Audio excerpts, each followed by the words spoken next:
Hi, Dr. Brighten here, sharing with you another pearl that I picked up from the SIBO Symposium at the National College of Natural Medicine in Portland.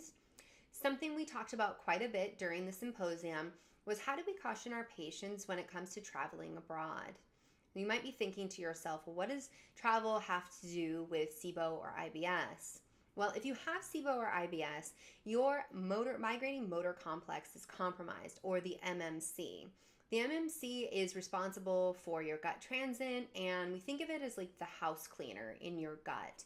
If you get garbage coming in and your house cleaner is compromised, you won't be able to move things through your gut as effectively and efficiently.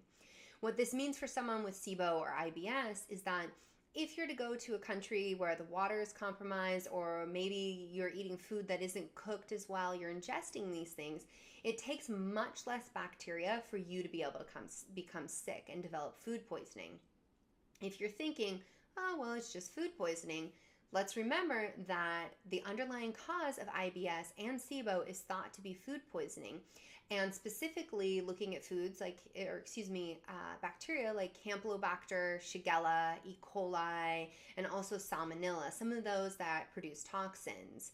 As I talked about in a previous video, you can make antibodies to these toxins, and through an autoimmune reaction, you actually start to make antibodies to a protein that's involved in the migrating motor complex called vinculin.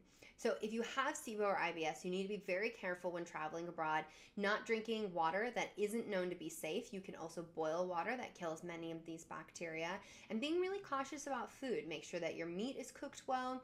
If you're eating produce, it's probably better to have it cooked, especially if it's been washed in local water, and just being really mindful of what you ingest. Some other things that were pointed out is that it may be beneficial for people with SIBO or IBS to travel and take rifaximin, which is a pharmaceutical, or herbal antimicrobials as a way to prevent food poisoning.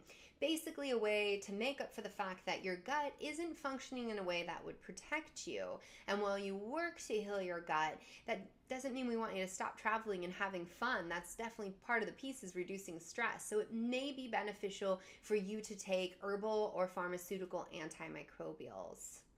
All right, I hope this has been helpful. Stay tuned for more clinical pearls regarding the SIBO Symposium.